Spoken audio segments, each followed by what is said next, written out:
Hello, I'm Jim Cornwall, and this is the WalkingPost.com podcast.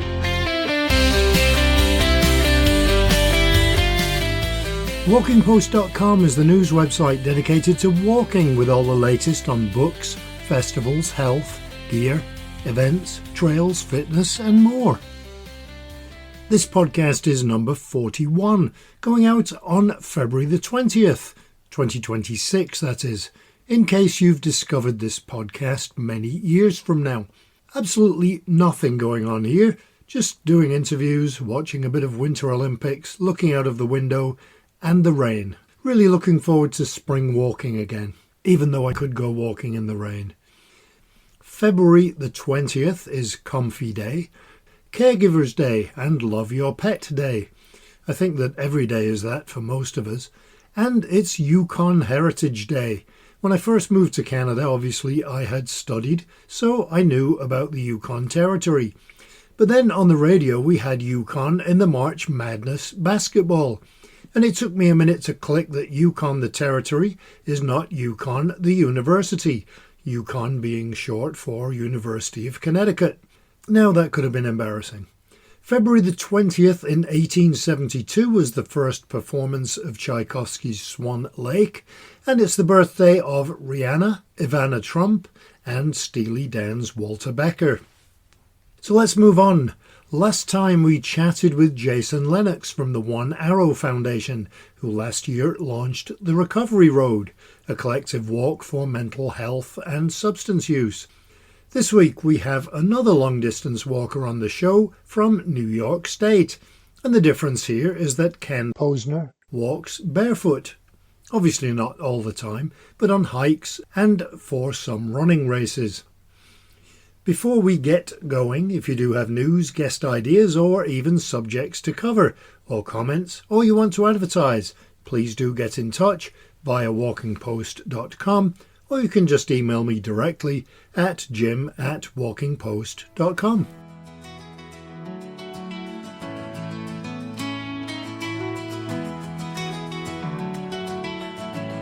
Okay, so let's go through some of the headlines of the news articles you may have missed that we had on walkingpost.com this past week. There's been funding for Irish landowners for path maintenance. Lethbridge in Alberta, Canada, has received funding for new trails in the city, and Joma has evolved its outdoor footwear with mountain models. Americans have ranked walking as the top outdoor activity. The Great Glen Way in Scotland is set for a major upgrade with a new off-road route that will be safer and quieter. That section is alongside Loch Ness. A walking company franchise for children in the US called Hawks has secured funding to boost franchise expansion. Tickets are on sale for the Garstang Walking Festival 2026, and you can read all of these and more at walkingpost.com. So it's time for this week's chat, and the guest is an author, ultra-marathon runner, and barefoot hiker with a great story, or stories to tell. So let's welcome Ken Posner. Hi Ken, thanks so much for joining us on the podcast this week. I wonder if to start you can give us a little bit of a biography. Well, Jim, I'm just another corporate worker, focused on strategy and investor relations in the financial services area. And I've been doing that for about 30 years. But along the way, I got into running and hiking, and the experiences were really meaningful to me, have been very meaningful. And so I've also, on the side, started writing about the experiences. I have a blog post and I've just published my second book. And so I'm trying to figure out how to spend more time writing and sharing and less time going through spreadsheets. Many of us face that challenge. I know that from your blog and from other things that you go by the nickname of Barefoot Ken, which is pretty obvious because you walk barefoot. But how did that start, and why do you do that? Sounds painful. Yeah, and if you went back in time and said, hey, Ken, you're going to emerge as a middle-aged barefoot hippie, I would have been surprised. I would have been like, why me? this is exactly how it happened, and it was very pragmatic. There was a very popular book that came out in the US. I'm sure you guys got it in Scotland and England as well. It's called Born to Run by Chris McDougall. It was published in 2009. It's actually, I think, the highest selling running book of all time, according to Amazon. And in the book, Chris McDougall said, hey, shoes are great, but they distort what would be our natural way of moving, the way our ancestors did before everybody had shoes. And by distorting your natural gait, they may predispose particularly runners to injury. And, runners are constantly getting injured. So I read this and I was like, well, that's an interesting idea. So he advocated barefoot running to restore your natural gait, your natural form. And as I said, I thought, well, that's interesting, but like whatever, until I started getting injured. And as I got into my 50s, some of these injuries began to turn chronic. And with hindsight, I now know that they were the result of bad alignment over many years. And so I said in a very pragmatic manner that I should experiment with a little bit of barefoot just to see if I can learn something that helps me, improve my natural form. So I did a short barefoot run. When I say short, I mean like 100 yards or something. And it was totally different. And the surprise was how much fun it was. And it's not always fun. It's not necessarily fun on rocks. And if it gets hot or cold, it can be very painful, but it's very intense. And you get this wild contrast between the rocks, which are painful, and the dirt or the moss or the smooth rocks, which are very pleasurable. So, I very quickly lost interest in shoes and transitioned to running and hiking barefoot and just never looked back. What I tell people, sometimes people are surprised that they see me on the trails without shoes and they ask why. And I give them this answer, which I think everybody gets. And I just say, hey, look, barefoot is the perfect antidote to too much screen time. And then everybody gets it. It's just that supernatural experience that, some of us are hungering for after hours, hunched over the keyboard. Does that slow you down by being barefoot? Yes, for sure. That's the hardest thing about it. If you're a typical modern person who's always in a rush, from demanding deadlines at work to having to drive the kids around to soccer practice or whatever it is, and a typical modern person drinking a lot of coffee, you're always in a rush. And barefoot, you're going to have to move slower. And so that, to me, was the hardest thing to get used to, because when there are rocks or difficult terrain, you just have to place your feet carefully. And, all the young people are going to go flying past you, and the old people are going to go flying past you too. And it is what it is. It's an activity that is less about, particularly out on the trails, it's less about covering super long distances and moving quickly. And it's more about taking your time and observing. And you feel more like you're part of the forest and less like you're just rushing through it. And so it can be frustrating, but to me, that's just been very, very addictive. And like I said, the antidote to the rest of life, which is, at full speed most of the time.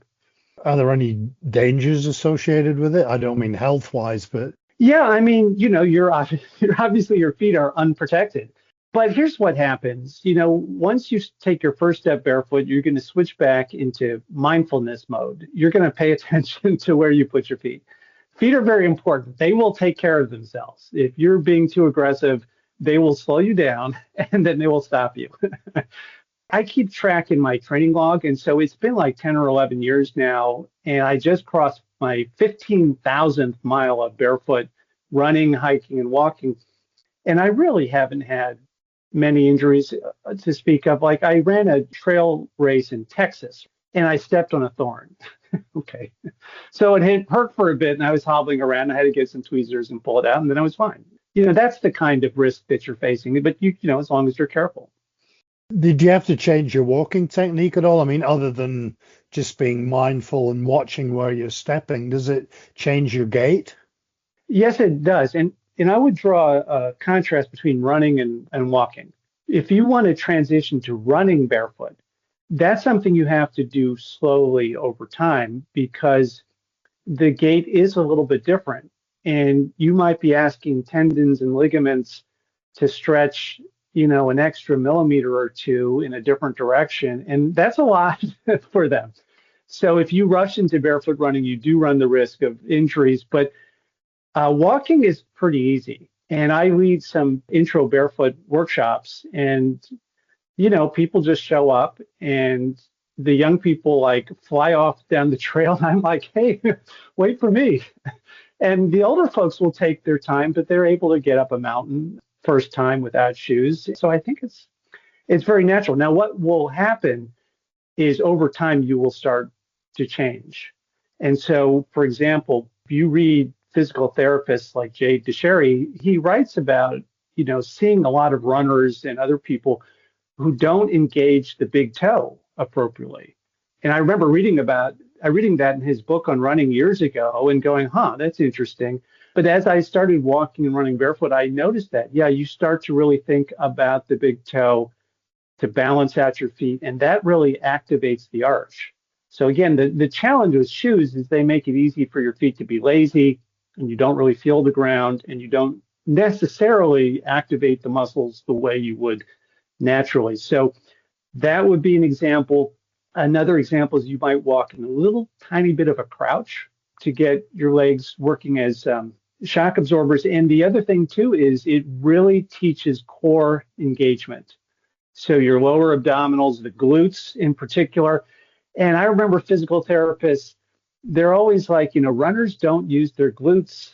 And I was like, well, that's other runners, not me. But, the barefoot practice has really made me, much more mindful of all the core muscles. And that's what we lose, right? When you sit all day and you wear shoes, you tend to degrade that core engagement, which is how your body negotiates, the rougher, more difficult terrain. You mentioned the workshops. Is there a lot of interest in those? Yeah, I mean, I did a hike with the Catskill 3500 Club, and we had about 6 or 7 people, and we went up a mountain. I did another workshop with the running group, and we had close to a dozen people show up. So it's interesting. Barefoot is very niche. It is totally not mainstream, and some people are just horrified. Jim, they're like, you can't do that. And you do run the risk if you go to like a coffee shop or a grocery store or something, you might get confronted and people will say, you can't do that. It's against the law. And there's no law against that says, you have to wear shoes. But people have these ideas about, sort of this social norms. But having said that, people are hungry for nature. They're hungry for a natural experience. And a lot of people, like they see me on the trails or at a race and they get it. I get all this positive feedback. People call me warrior and next level. And I'm like, no, this isn't next level. This is prior level. Or Mr. Natural or badass, or they just say respect, or they give me a fist bump. I was in this grocery store and this huge dude was at the same counter and he looked at me and he was like, that's grounding, isn't it? And grounding is a term that people use. And I said, he was like twice my size. So I was like, yes, sir. And he said, I got to do me some of that. So people get it. I have all these funny interactions. I was walking through Cincinnati and this woman saw me and she said, hey, you're just like me. And I was like, well, I'm not just like you. She said, you're a country babe. Nobody's ever called me a country babe before. But what her point was, she said she likes to walk barefoot too. And she likes to feel the ground under her feet.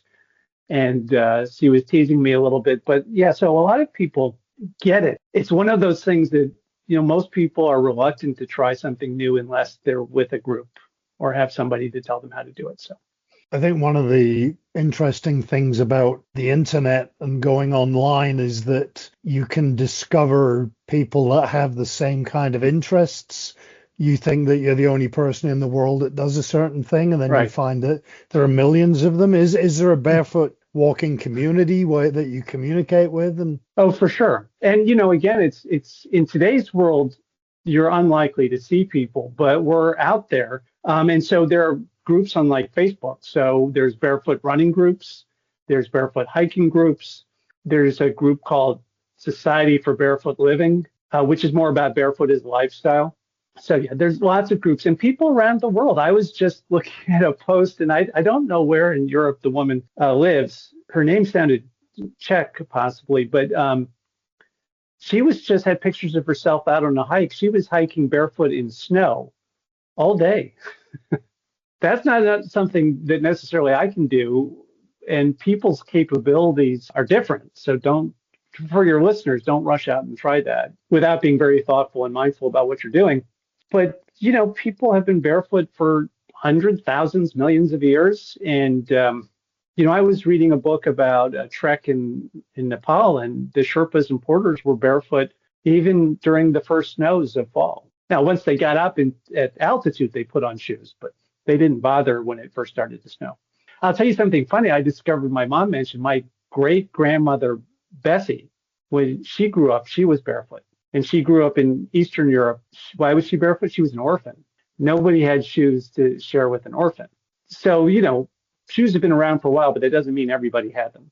I wonder if you could tell me a bit about some of your barefoot adventures, like you've done the long path and the John Muir Trail. I realized when I wrote that question that it kind of gives the impression that you somehow see it differently to everybody else, but it's the same trail. But it is the same trail. Now, the long path I ran in 2013, and I did that in shoes. So that was before I became this weird middle-aged barefoot hippie. But the John Muir Trail I did barefoot. And actually, I got the idea, and for your listeners who are not familiar with it, it's a 210-mile trail through the High Sierra, which is the mountains of California. And it starts in Yosemite and goes all the way down to Mount Whitney, which is the highest mountain in the continental U.S. at just under 15,000 feet or around 5,000 meters. And so I got the idea. I was flying on a business trip from San Francisco to Los Angeles, and it was early evening, and I looked out the window and I saw the High Sierra, and it was bathed in alpenglow. So it was turning pink and a pearly color, and I saw that and I was like, wow. And I recalled that John Muir had given a nickname to the High Sierra.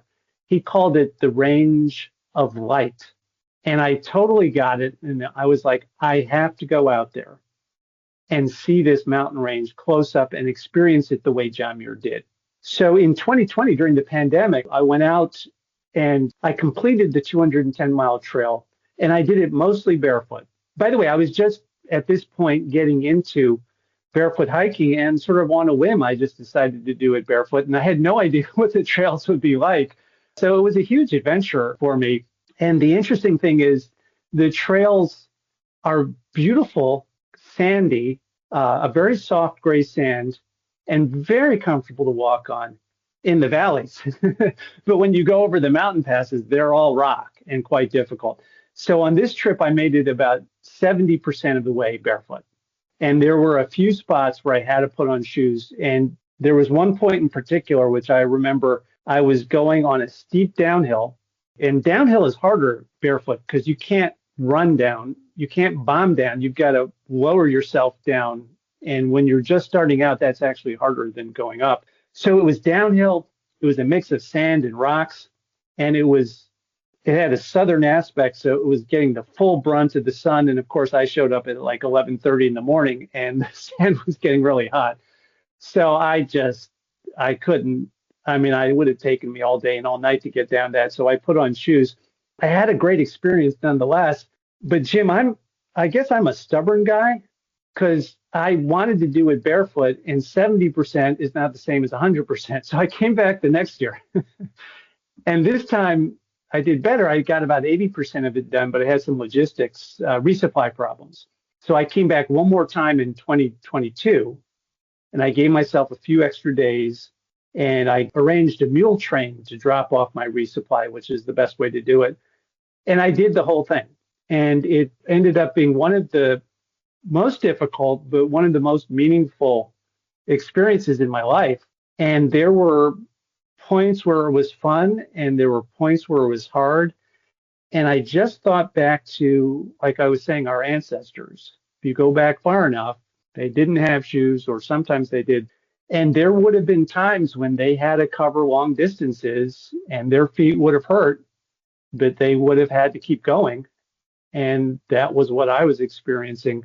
So I felt this real sense of connection to the past. And then the other thing that was sort of remarkable about the experience, when I finally got to the southern terminus and finished the trail, I went down and hung out in a little town called Lone Pine in the desert beneath the mountains, just for a couple of days. And I had this strange feeling of stillness.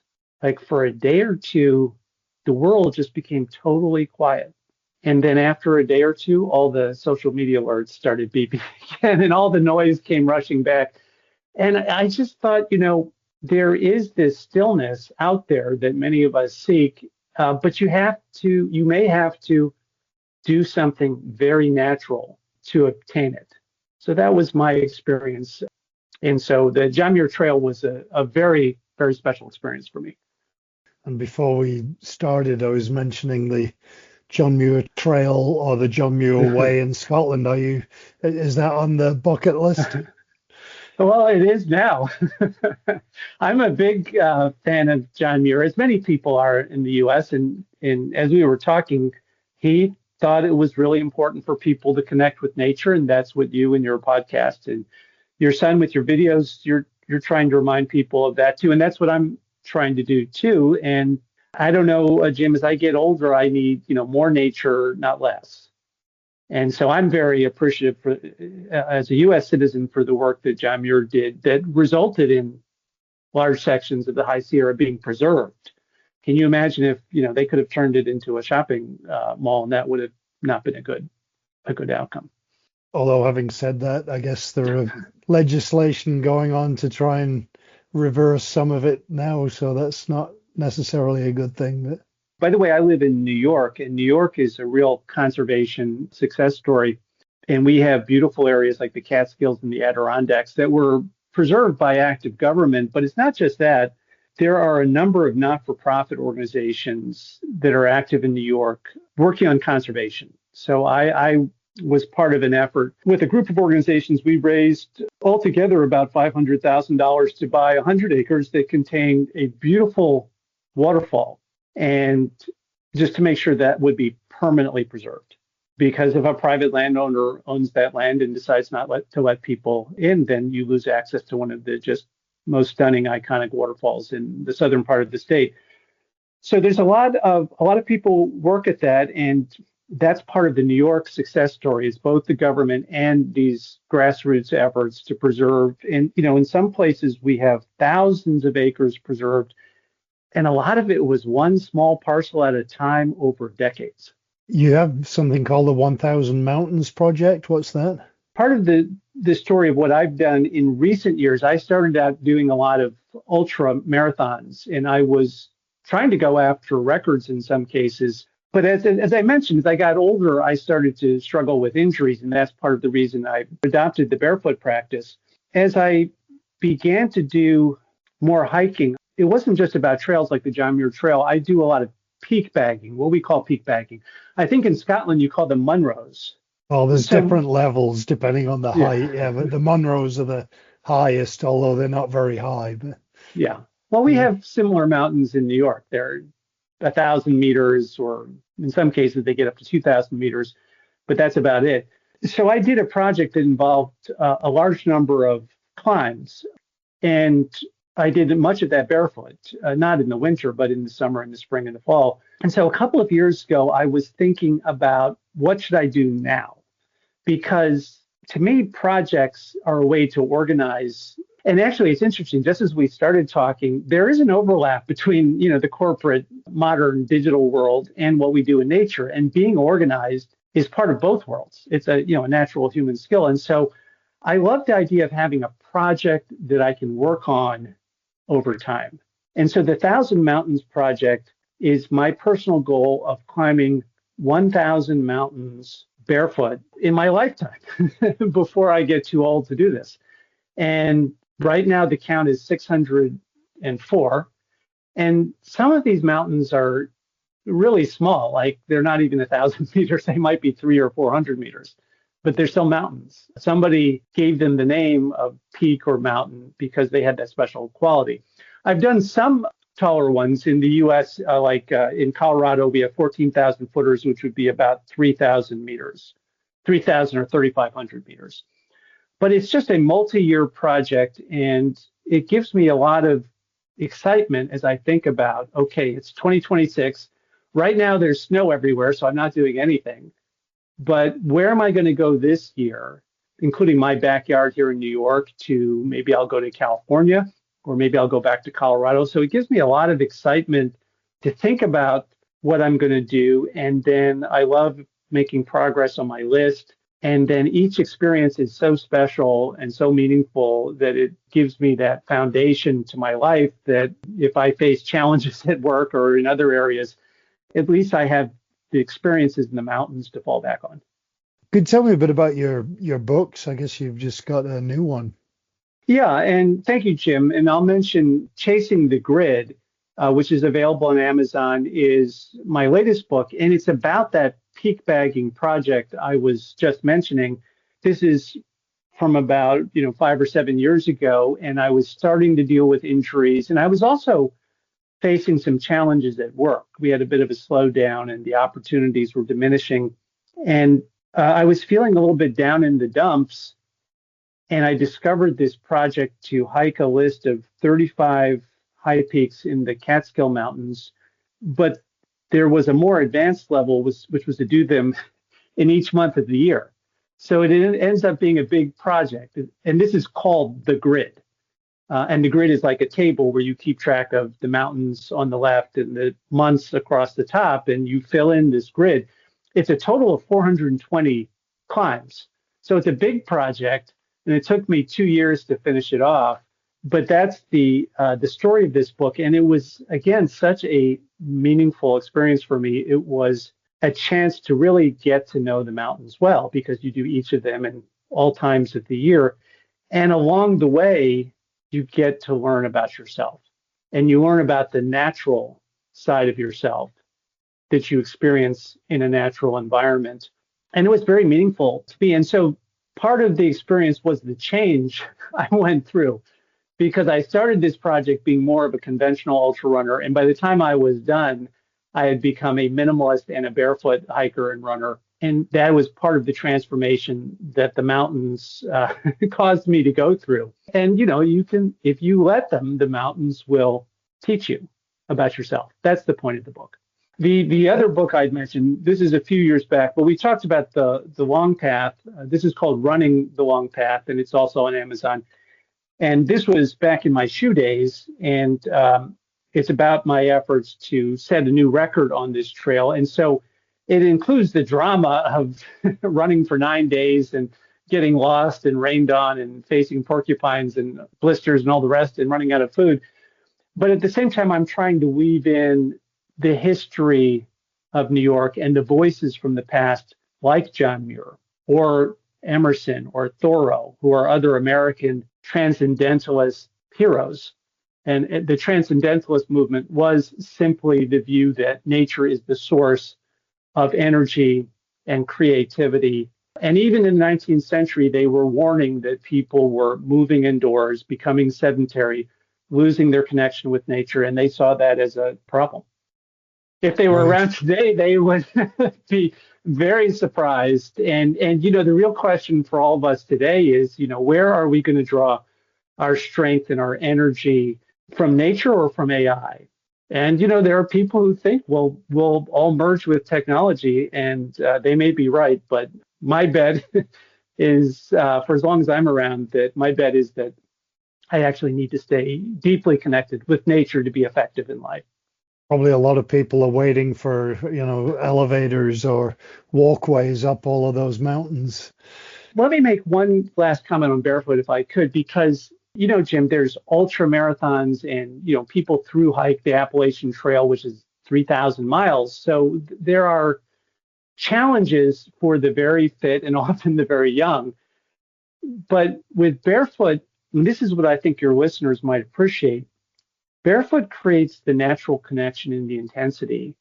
And you could go for a short walk in the forest, and you might get as much benefit as somebody running themselves to pieces, right? So it's not so much about distance, it's about the connection which you feel through your feet, as well as observing and hearing and smelling and feeling. So I think my part of the reason I try to share these experiences, I think a lot of people would actually find barefoot very accessible and enjoyable if they were encouraged to give it a try. If I make it out to the John Muir way, I'll look you up and see if you and your son want to give it a short, easy try. Well, one of the things I was just going to say about Scotland, obviously we have listeners everywhere, but one of the things about Scotland is there's a lot of, as you probably found out on the West Highland Way, is that there's a lot of kind of marshy land where it's very soft. So those would be sections where barefoot would probably have that exact feeling. You'd feel you'd feel the moisture and the moss and all of that underneath your toes. So that would be good. Let's talk about what's really gross.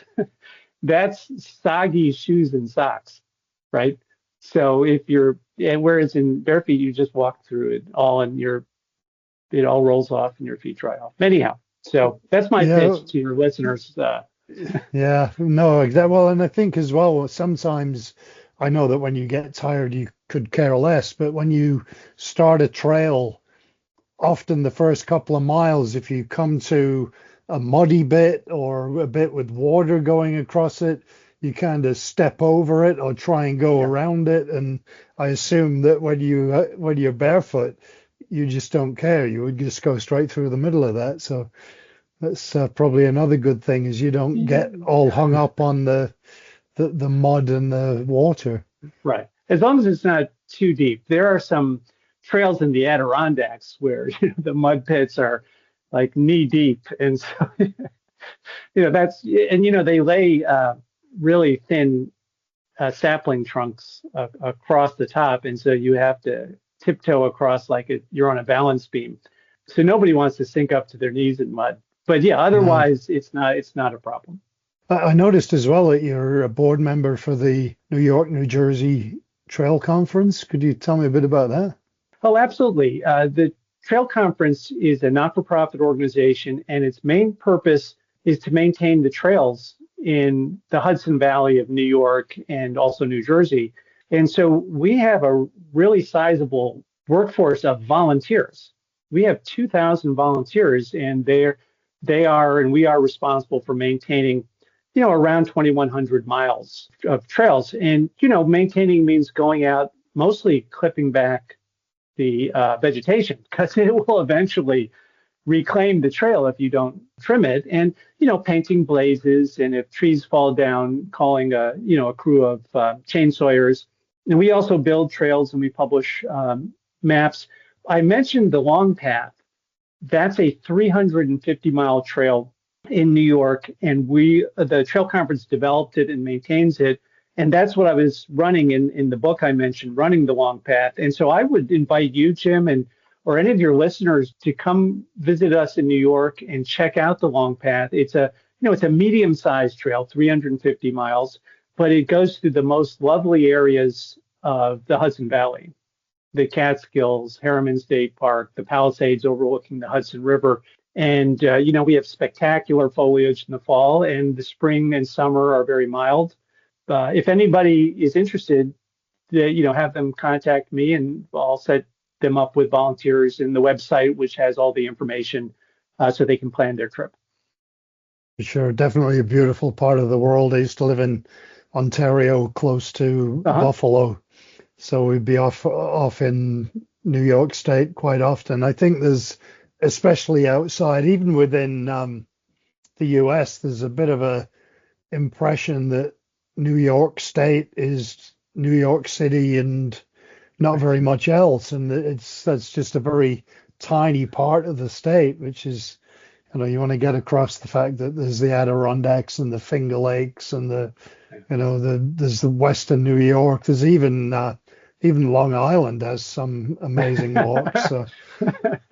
Well, New York needs to work on we need to work on our marketing a little bit, but The long path actually starts in New York City. And so the amazing thing about it is you get the experience of escaping the sprawl.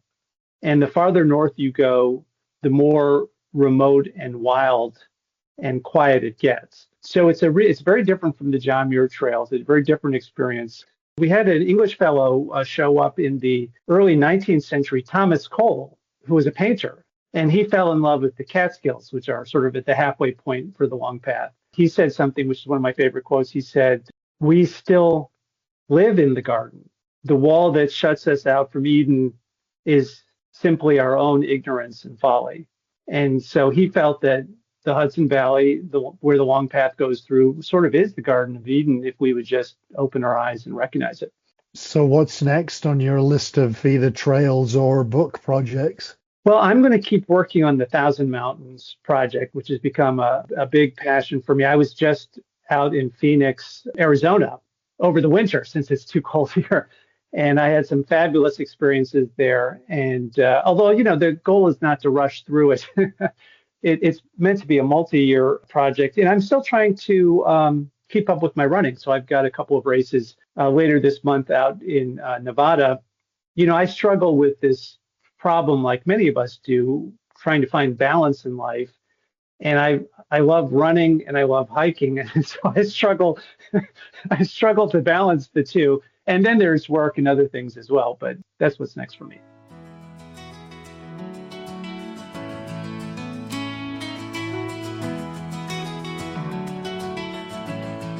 Wow, I can walk barefoot from the bedroom to the kitchen.